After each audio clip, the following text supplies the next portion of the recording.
Told me everybody needs an umbrella for a rainy day. A little something you could put away. A bit of patience goes a really long way.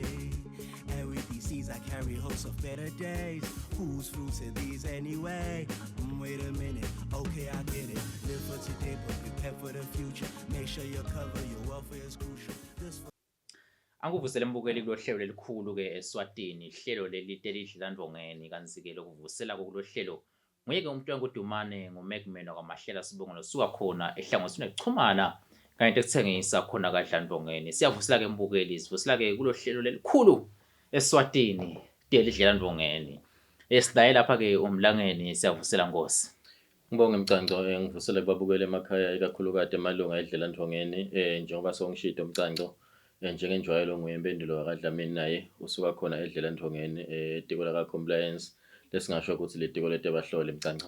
Kunjalo ke mbukeli kanti ke sikhona lapha nje sibuya lapha ke umsebenzi lomkhulu kakhulu lenivele ke niubonile ke usakadwa ke lapha kubona kutse ke mbukeli ngumsebenzi lapha lebe sinawo sidlandongeni la sibonakala khona nanathi ke sisita esiveni kulohlelo elikhulu ke lapha ke kulodlandongeni kuthiwa ke i-corporate social responsibility program.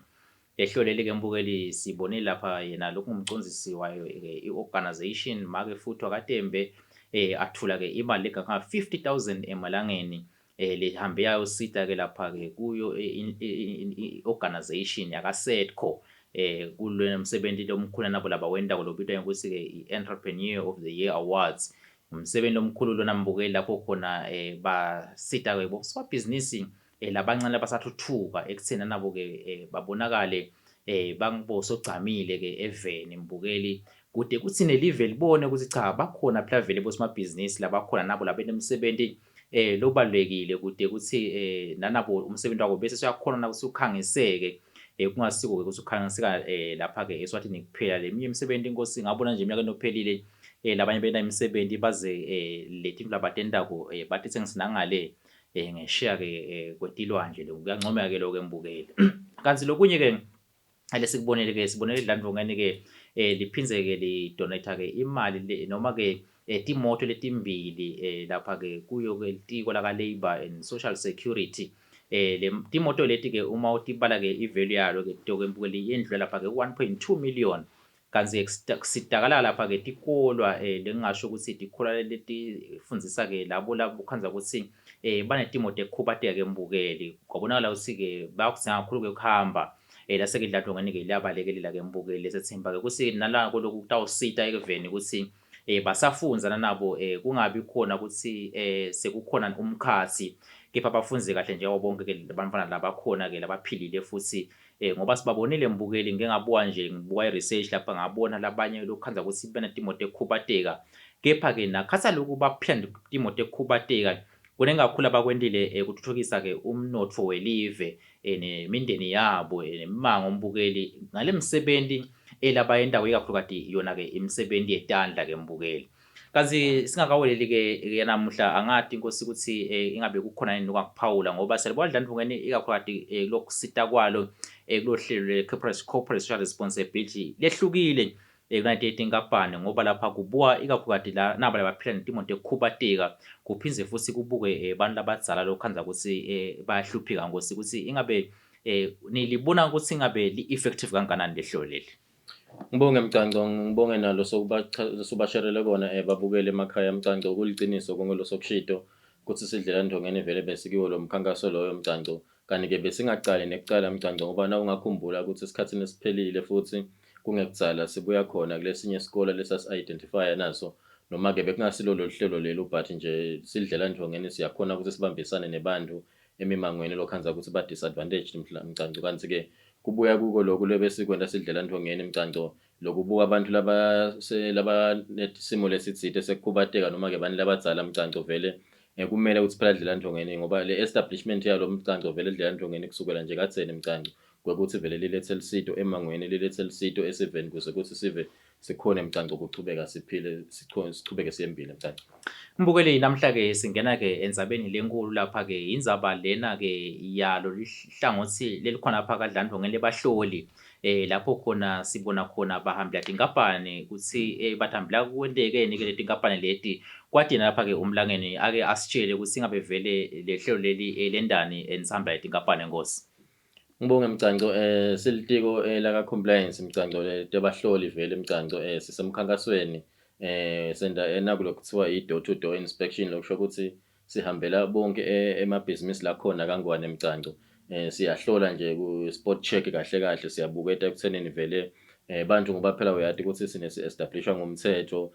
King's Order and Council number 23 ya 1974 noma ke lihle yatiwa ngekuthi SNPF order number 23 ya 1974 lekubekako ngalokusobala ukuthi manje ke wonke umuntu lonelibhizinisi kangwane locashile acashe emaswati mgcanco kubhekeke ukuthi abese soyabhalisa eDlandvongeni abhadale lawo leso statutory contributions on behalf of labantu labasebentako mgcanco laba eligible. So ke silitiko noma ke si-section sihambela wona emabhizinisi sesemendile Manzini region lapho besihamba khona mgcanco sibuketa nje ekuthenini vele mabhizinisi onke abhalisile yini kahle kahle ke kusho siyaye sibuke i-objective tsite sizethe sileli phansi si-section sabuketa lana kuyacaca ukuthi manje ke na ukucathanisa bantu lababhalisile eDlandvongeni wacathanisa nalabanye futhi ema-statutory bodies lokufaka ekhathi litiko noma bo-register of companies tinkampani etiningi mgcanco kangwane but now uyabuketa in terms of i-database yethu ubuketa abacashi lababhalisile eDlandvongeni akumeshi lokho mgcanco so kumele-ke ukuthi siphume siyowubuka lengaphandle on the ground ukuthi ingabe is it because labantu labanetinkampani bede imisebenzi abakaqashini emaswati so kahle kahle nje le objective mgcanco kahle kahle sibuketa i-registration nasifika-ke kuma-premises akho sibahloli siyadi-identifya siphethe wona phela ama-inspection cards ethu sithi chaza ukuthi vele sichamba eDlandvongeni sibese-ke sesifuna longasisida concerning leti ndzaba lesengiteshito ekuthenini siyabuketa ekuthenini ubhalisile yini vele uma ngabe ubhalisile sisho ngani ukuthi ubhalisile ngoba ungasikhanza sisebene sithi hayi kubhalisiwe lana but where is the evidence leshoko ukuthi vele lo mcashi ubhalisile lana lesikubuketako ke kakhulu sibuka le registration certificate lele tshengisako phela vele ukuthi wena ubhalisile eDlandvongeni siphindze ke bese siyandlula mgcanco siyabuketa ekuthenini vele ngoba phela siyamuva siDlandvongeni ku digital space siyabuketa ekuthenini yalokunana i-platform yokuthi manje ke nangabe lo mcashi wakho abhalisile aphindze futhi akubhadalela leDlandvongeni na kanjani wena uyati mgcanco lapho wathi ngani wathi ngale notification levelako njalo ngenyanga ukuthi phela vele umcashi wakho nayo imali lengaka seyingenile so nemali lengaka so into letinye izinto lesitibukako lapha siya encourage nje tisebenzi siyathanza ukujumisa mgcanco ukuthi tisebenzisa kahle nasicela lokubuka la tingcingweni ukuthi vele notification ikhona yini labanye nje bafikile nangithi ngiyafika mgcanco bathi ikhona le notification but kathi ngayigcina lengenile nyalo ingitshela ukuthi umcashi wami the past 3 months akakabhadali uyabona lokuthi siyabambisana mgcanco bese ke nathi sibahloli siyakhona ukuthi bese sam-engage loyo mcashi sikhona ukukhulumisana naye kude ukuthi tonke into ihambe kahle mgcanco. Kunjalo ke mbukeli kanzi-ke kuye kwaba khona indzaba vele la Nkosi la khona sibone emalunga eDlandvongeni abanako ukuthi ngasi liDlandvongeni lihamba kancane lapha ekutheni lihambele labacashi lokubonakala ukuthi abalibhadali iDlandvongeni ukuthi ingabe nyalo Nkosi njengoba nitheni hambela abacashi ngabe kukhona yini iDlandvongeni lekubukile mhlambe noma study lesibekhona lesisho ukuthi lenisinikhombayo lesinithi ikhomba ukuthi ngathi kufuna sihambele nayenzawo nayo noma i-region nayo noma mhlambe kwenteka kanjani lokho Nkosi sichazele. Ngibonge mgcanco lesikwendile kwanyalo mgcanco akusiko ukuthi sikuthethe ku study tsite noma ukuthi siconcentrate ku region letsite sidawenda onke ama regions mgcanco akangwane ukuthi nje sicale kaManzini sachubeka mgcanco sangena kuHhohho but ke part of Hhohho sisangakamcethe Hhohho siya anticipate ukuthi tathi phela lenyanga lena sisabe sesemcethile Hhohho wonke mgcanco lokufaka ekhathi nokuya eTulu bo speak mgcanco kutabe seyalandzela nalalamanye ama regions kahle kahle nje angeke sikhethe ukuthi sidawenda nayi region nayi but le objective lena nje ukuthi sibukete countrywide ukuthi manje ke in terms of i-registration bacashi bethu beme kanjani noma ke bosomabhizinisi beme kanjani mgcanco. Asengisike inkosi naku niyafika kaHhohho. Nenda njani inkosi yini lele niva ngamoya Holy Spirit nenkosi ukuthi sesifile kaHhohho nange amabhizinisi lekufuna ukuthi siwahlula kwentekala njani lapho usiphe isithombe inkosi. Ngibonge Mcanco, noma singahlungi kangako Mcanco, but nje sihambela cishe onke emabhizinisi la khona Mcanco. Lawo lo ngaba ukuthi isele solo siya encourage umoya emalunga ethu Mcanco ukuthi achubeke phela ayindele umhlaba mkhosi Mcanco lesawusho. Na ungaboni nje ukuthi wena kukhona lokungenako ecingweni lakho njalo ngenyanga kusho ukuthi vele kunenkinga letsite kumele ukuthi usheshe usithinze, otherwise sikubuka nje leto takhiwo Mcanco lawo mabhizinisi la khona vele kuleso sifunza noma kulelo dolobha sisengakathathi sinesigaba sokuthi siyahlunga noma kunjani. Lokunye lokuyayikwenteka ukhanza ukuthi sidawuthi nasikanekisile nje ngiyabekisa sikanukise ukuthi sibambe idlanubeka si-inspect idlanubeka utawukhanza ukuthi letinye tindzawo tivaliwe Mcanco ngaleso sikhathi nasendlulako akusho ukuthi sesendlula ngekuthi nine senikhohliwe noma kunjani Mcanco. Nangabe nje uyeva bomakhelwane bathi sebengcile bahloli bedlela Ndlongeni bathona bakakuhambeli kuleyo ndzawo lokiyo Mcanco, ukhululekile ukuthi ungachumana nalo dlela Ndlongeni ngetindlela lesichumana ngato Mcanco, ukhone kubika ukuthi nathi sikhona ukuthi sikusite nakuthi ngalisito Mcanco. Kunjalo ke mbukeli ngethemba kade ivela kumcwa ukuthi sikubukile ngombudo lona kungaze mhlambe kubonakala ngathi ekuneligedla ngoba sathi mhlambe bachushana lapha nguligedla lisho ukuthi ngenani lapha ufule ukuthi mhlambe ukhona lapha lona mhlambe sebangazi bathi ngicashe wona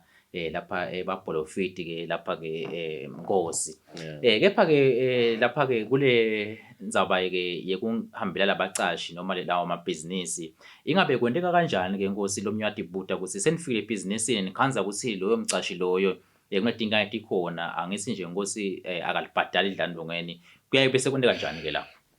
Ngibonge Mcanco, nasifika Mcanco vele ngabe leti ngihomba tisho kona ukuthi manje ke loyo mcashi loya idlandongeni akabhalisi enakadibhadaleli tisebente Mcanco. Sishiya leyo notice Mcanco lesho ukuthi manje ke sicela abesakwendile lo within 7 days. Sitawuthi ke nasesicedzile Mcanco sesisebentile sesiligedile lonke live. Sibese ke sesihlala phansi sesiyayikhona kuyi-interpreter le information lephela lesibuya nayo. Kulapho la sifike sanotha khona ukuthi lona bengangabhalisi sifike sam-advisor ukuthi akente kanjalo. Sitawubese ke siphinde futhi senda i-follow up Mcanco. Siyolandzelela ukuthi ngabe vele ushintsho selikhona yini ngoba konke lokukhona Mcanco lengaphandle siyakurekhoda and sitawubuya sihlale phansi siku-analyze kude ukuthi kube yi-meaningful information ekhona ukuthi basitakale malunga ethu. Sitake kunaba ke kuleyo ke mbukeli kepha kwanyalo ke iyangicosha ke lapha ke imarket aze sijike lapha ke imarket ke mbukeli sesigunya emase siphinde sibuyele sichubeke nalehlelo.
Ngiphize ngwamukele ke lihlelo kulapho mbukeli kulohlelo ke lelikhulu lapha ke edlandongeni ngiphose lapha ke angadi ukuthi sekwendakalani ngishwembisa lwimi angadi ngoba ngilendzaba lena ngoba imadimba lenzaba lena Nkosi labanye vele bake besabe masiyikhuluma indzaba yekubhadala idlandongeni kakhulu kathi bacashi lokhanza ukuthi ngibo lapha ke lababhacako ngoba bayadi nyalo ukuthi vele yangena emoyeni kusho kona ukuthi emalunga edlandongeni ayawubese ke vele ke senta kanjalo ngoba labanye bayabika lapha ke mbukeli bese babika dlandongeni anyalo nje lokube ngitehlelweni lapha ukhalo ubikile ukuthi uyathi nami mina lapha umcashi sana 2 eminyaka angalibhadala dlandongeni ngicela ningelekelele. Kepha ke singakangeni kakhulu kade kude leto Nkosi ukhulume lapha ke ehlelweni ngenzaba ukuthi umcashi ke lokufakala ukuthi ke akalibhadali idlandlo ngena kabhalisi niyaye ke bese senemneta ke lapha ke 7 days inotice sichazele inkosi ukuthi ingabe njengoba ke nita 7 days lo munye utawuvele solo angakulandzeli lokho inkosi sichubeke angabhalisi ukuthi kuyaye bese kone kanjani ke lapho. Ngibonge Mcanco, njengoba besishilo nasicala lo hlelo Mcanco ukuthi i-exercise lena lesitayenta ema-regions onke Mcanco. Lokusho ukuthi saqala nje kamanzini Mcanco ama-notices sawashiya. But-ke ngenhlanhla lembi sisengakayi kuyowenda le follow up ngoba phela sisachubeka. Lama-inspections asachubeka Mcanco, kumele ukuthi sicethe lawo ma-regions bese-ke sesihlala phansi si-analyze le data. Sesiya-revisit-a ke la sishiye khona ama-notices siyahambela ukuthi manje-ke sekwentekile yini lokhu lesaba-advise ngako bachashe Mcanco. Nangabe-ke kusho ukuthi akukenteki umthetho uthatha indzawo yawo Mcanco, siyachubeka siyasebenza sidlela ndongeni ngoba at the end of the day kumele ukuthi lelo lunga lelikhona noma-ke lelo swati lelikhona lelisebentako Mcanco libhadalelwe edlela ndongeni njengoba umthetho usho Mcanco. Ngike ngave ama-scenarios lapha nkosi lamabili ama-scenarios. Kule scenario ekucala ukhona umcashi lathi angakabhalisi ukuthi uyawubhadala lidlandlo nabhadala 70 kepha le mali ayibambi lapha esebentini njalo ngenyanga yena uyayibamba and ayile kadlandlo ngeni le mali asathi usuyendani inkosi scenario ekucala leyo akabhalisi lo mcashi lona kepha le mali lapha esebentini uyayidvonsa njalo ngenyanga uyayibamba asitshe 70 ukuthi lena ke le mali ngihambela yona imali edlandlo ngeni kepha le mali ingafiki lena bese sikuba nescenario yesibili lo mcashi lona ke inkosi ubhalisile ndamkhanza lo mcashi le ensahambela labo door to door ukuthi ubhalisile ukuthi alibhadala idlandlo ngene kepha ke ukhanze ukuthi lo mcashi lona ke akayibambi le mali lapha esebentini nanaye futhi akayifaki le mali lapha lebhekile ukuthi ayifake lesisebenzi kuthi kwenteka kanjani ke lapho nkosi ngoba naku lona siyaqala njengala ekucala ukuthi nangu lo mcashi lona kuyabonakala ukuthi akabhalisi lapha kadlandlo ngene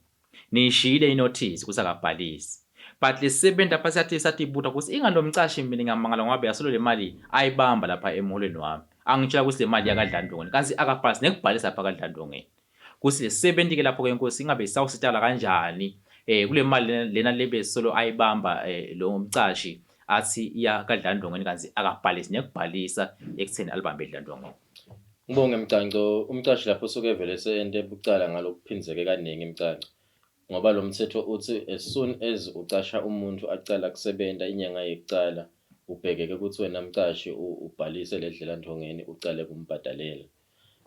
Nangabe ke Mcanco vele nje i-case le waste ke lena ngoba vele phela Mcanco so uthethe le mali esebentini awukabhalisi edlela ndongeni so sengema-accounts lamaningi lawo Mcanco lokubhekeke ukuthi ke vele umcashi abese uyawafacea enkantolo nangabe igcina seyifike lapho but-ke iyakhona nekulungiseka Mcanco before tinkantolo siyakhona kuhlalisana phansi nebacashi sicocisane sibachazele kahle nangabe kushona ukuthi kukhona labakumisa nabachazeleka ngale dlela ndongeni ngoba lokuthi nje uyati lokuthi kunemali lokumele ukuthi ayithathe kubhekeke ukuthi iye edlela ndongeni Mcanco le conscious yami ithi lo muntu kushothi kukhona la kwatiko kukhona vele ukuthi kune-statutory obligation okubhekeke ukuthi asende Mcanco kwekuthenini phela abhadalele ti-70 takhe but siyakhona ukuthi sikhone kubasita sihlalisane nabo phansi sithi icoce leto tindzaba bakhone kuwenda ama-amends Mcanco impilo ichubeke. Ku-scenario number 2 Mcanco uthi lo mcashi ubhalisile lo mcashi kepha akayibambi le mali. Nalapho Mcanco kusuke kwenteke ebucala ngoba phela lo mthetho ubeka ngalokusobala ukuthi manje-ke waqala nje lo muntu wasebenta lebacashi labayaye bakumise isikhathi lesiningi bamisa i-labor law nemithetho wedlela ndongeni bayaye baphute kucala lama-deductions nema-remittances Mcanco ngekuthi bathi manje-ke hayi lona usuke aku-probation labanye uva ukuthi manje sekuphele umnyaka ukutshela ukuthi lo muntu solo hayi angamcashi ngalokuphelele kepha na umuntu uyahola njalo ekupheleni kwenyanga umuntu akambhadaleli idlela ndongeni. Umthetho wedlela ndongeni Mcanco uthi as soon as nje umuntu aqala kusebenta ahola kubhekeke ukuthi abhadaleleke edlela ndongeni so nalena indzaba lesingahlala phansi siyilungise ngoba ke vele le obligation yakho wena mcashi lokuthi u-effect le deduction bese sowufaka neyakakho ingcenye ichamuke imali edlela ndongeni seyiphelele so nangabe ungakwendi lokho vele kusho ukuthi phela wena Mcanco so utawubhadala le ngcenye yalesi 70 lobe kumele ukuthi uyibambe uphinde futhi ubhadale nale ngxenye yakho wena mcashi ngoba lokunye futhi loku critical awukhone ekuthenini manje-ke sowungabamba imali yetinyanga letiphelile esisebentini mcanco. Lo mthetho ukubeka ngalokusobala ukuthi ubamba nje current month bese nawo futhi ufake ingxenye lelinganako uyimikise edlela ndongeni. Wangakwendi lokho angeke usho nje ukuthi ngoba sebaholile ngaMay angakhona ukudeducta, sengidawukhona ukudeducta tinyanga letimbili ngideductele May na June ku-payroll ya June kusuke sokwendile icala kanjalo futhi mcanco. Bacashe sicela ukuthi basonzele nangabe badzinga lusito sekhona kuba advisor sibahlole edlela ndongeni in terms of ku-administerisha letindzaba tedlela ndongeni mcanco. Lo munye inkosi uyawuthi savumelana nesisebenzi sami kuthi le mali vele angeke ngiyibambe. Ngawo nyalo njengoba savumelana naye uma lisidlandongeni angibhadale kemuva bese vele alingivumele idlandongeni ukuthi ngikhiphe le mali lapha emholweni lesisebenzi ngoba savumelana. Bakho abacasha basho njalo nkosi ukuthi nenda njani ke lapho la khona tawathi umcashi cha ngeke phela bese ngibhadala ngedvana lapha yebo sibanjiwe kubanjwa kepha lokuthi ngingayibambi lapha emholweni wakhe nami ngingayifaki savumelana naye ukuthi hayi indzaba edlandongeni asiyibeke eceleni. Ngibonge mcanco belungu bayaye basho bakhulume nabakhotha bathi kune-unlawful agreement mcanco lokusho ukuthi ningene nini nalesisebenti esivumelwaneni lesingekho emthethweni lokusho ukuthi bese lo mthetho udla wena mcashi ngoba phela wena mcashi ubhekeke ekuthenini wadi mcanco nangabe nje ucala libhizinisi thide ulandzela tonke letingono temthetho letiphatselene nekucala lelo bhizinisi leyo wenda wonke ama-statutory obligations mcanco ngoba le obligation vele lies with you wena mcashi ukuthi manje-ke wende lokusemthethweni eveni kufanele nekuthi nje mcanco naloku sengidawubekisa nje ngiyabekisa kusuke ukuthi kunjani mcanco kungaba ukuthi ukhicite wena bhizinisi bese sowusuka lapho awusawubhadala umthelo ndlela thide bese sothi nayi ngavumelana nami ne-agent lethide ekuthenini ngawubhadala umthelo so uyabona ukuthi vele sowungene ebucaleni ku-unlawful lokulena avumelana ngako nasenkantolo nje ngeke kuze kustende mcanco. Kuyafana ngosindzaba labatashe bayive kakhulu indzaba yeSodov athi umuntu asivumelane sivumelene nemayina kuthi sende imikhipa lapha ishaya wena lo kanjalo itawushivakala embukeli ke lapho kuthi ihamba kanjani kanti ke inkosi kuba ke nenzaba ke lapha sesiya ngasemaphethelweni nje ibhlungu yena ke inkosi ngoba angadi ke kubo lapha ababukeli ukuthi mangabe vele ikhona kumcwa kuthandaza lesikhathi vele kubonakala ukuthi cha nembala uyathandaza mbamba ngoba kusekuyibhadi lena nkosi kuthi nje umcashi usucashiwe ngihlangene nayo kaningi lenzaba lena ukuthi abhadele nje tonke etisebenti ledlandlongeni kuthi wena ke usuke akuzondeni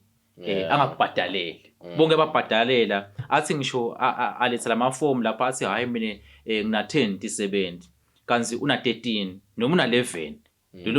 lona lonebhadi angambhadaleli ukuthi ingabe lapho nkosi niyabasita ngoba tikhwali indzaba lethu ukuthi basitala kanjani nenda esiqiniseko kanjani ukuthi umcashi le mniningwane la ilethako lapha kadlandongeni vele ingiyo le etinkampanini nkosi ngoba banako labakhala ukuthi bathi mina lapha bababhadala bonke epha mina ngiseliceleni. Ngibonge mcanco ngibonge nalombuto lomcokwana kangaka kukanjalo mcanco vele kuyenteka khanza ukuthi baya under declare bacashi bethu lana khanza ukuthi umuntu ucashe 15 webantu na ubhadalela nje labasihlanu kuphela lonke leshumi lebantu labanye ababhadalelwa mcanco kanti ke vele ke sikhalile nangako nathi kuyi-challenge lenkulu mcanco ngoba lo mcashi nangabe abhadalela labantu thina sirelya njengoba nje sekuthuthuke kanjena sekutholakala nalama notifications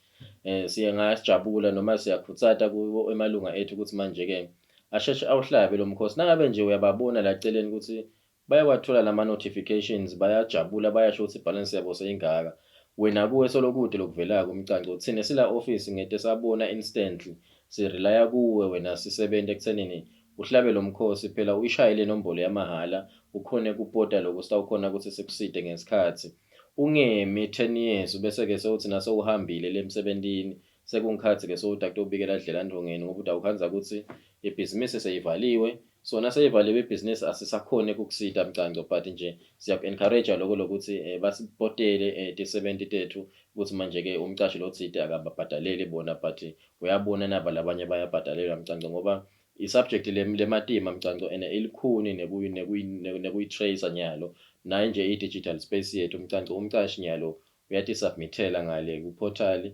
uyatibhadalela ngale went i-EFT tonke letintfo nangabe nje enta umgunyathi tsite so wendile loyo mgunyathi so sirelaya kakhulu kibo tisebenti ukuthi manje-ke tikhona kusisita tikhona kusibambisa kude kuthi nato titawukhona kusitakala mcanco. Ngithemba Tivila-ke mbukeli-ke lapho-ke angakuthusi-ke umcashi ngoba labanye bathusiwe lapha kwathiwa mina ngisakubuka wena kahle kahle lapha ukuthi vele uperforma kahle yini. Ngidasi-ke mase ngikubuke kahle kungikhani-ke ngikubhadalela dlandlongeni labanye bathuswa labanye bathi ababona bonke lapha enkampaneni banema-degree wena nje kubele nje ukuthi usebente lapha kahle kahle uthole umholo ngawo-ke bonga lokho lophiwe kona basabe-ke vele bantu wenkosi ukuthi ngiyabika lapha kuthiwe nami indlela ayibebovi iye ekhaya kanzile ngikuthanza ngaye umlangeni lapha lahlala akusho ukuthi ungesabi akugcine usho igama lakho mawupota ukuthi awusaba sitawucoshwa kubika nje inkampani bawuvele-ke bavele bayisukumele etilo basebenza indlela yabo labaceceshwe ngato ekutheni bayilanze iMighty 70 ibiye khona kaDlandlongane. Inkosi ngicazivayelise kuye umbukele ehlelweni. Ngibonge mcanco ngibonge nababukeli emakhaya sibafisele ukubukela lokuhle enhlelweni etlenzelako ngidawugcina njenganaye imcanco ekuthenini phela siyachubeka nema-door-to-door inspections ethu sidabe nje sisetulu kahoho mcanco kungekutsala nasisuka kahoho siyakhona elibonjeni mcanco sibe sesigcina khona eshiselweni sibheke ukuthi siyabekisa nje ukuthi nakuhambe kahle konke by July sidabe sigcetsile mcanco sidabe sekungilapho la sihlala khona phansi siyayi-analyze leyo data siyakhona ekuthenini sente ama-follow-ups kuko konke lokho kusolo kuvuka endleleni ema-non-registered nje sidabe sesiyawasukela lapho siyabukweta ukuthi lawo ma-notices lisawashiya phela kubacashi ukuthi manje-ke ababhalise within 7 days. Lokunye nje sekubonile mcanco sekuyabhakuda sebakhona lababhalisile labalaleli mcanco bayakhona ukuthi bacorrecteke ama-pattern abo sebabhalisile labanye sebacalile bayabhadala lokunje besisuka la kamanzini ngivalelisa mcanco kunguye impendulo kaDlamini. Akunjalo-ke mbukeli nami-ke angisho njalo kanti kuyawuthi esikhathini esitako kuyabe sekhwala ukumunyadelako lapha ngoba impela bavumele lo mahasha-ke inkosi kuthi nathi-ke sesisuka kulenye live nyalo nkosi ngakumcoka lokhu kuthi kube khona lo bese-ke siyakuhlekisa apha eceleni-ke sethemba siyawuhamba kahle-ke ngoba sibona ukuthi nje umdali asigcine kuze kube kulesikhathi lesi sethemba nkosi nanawe-ke masibuya ehlelweni ngalesikhathi kuyavele-ke kube njalo kube mnanzi kube njalo-ke ekhaya-ke eSwatini. Kanti-ke mbukeli nami-ke umuntu wangodumane ngithi-ke asiphinde sihlangane kuso isikhathi esitako ngoba ngisawuthi-ke kushaya ngimoya kancane-ke nkosi ngala emaveni sibuye sinemandla kepha-ke masihlangane esikhathini esitako kuyabe kunjalo-ke mbukeli sichubeke nato indzaba-ke teDlandlongeni #uyasala-kho usale kahle.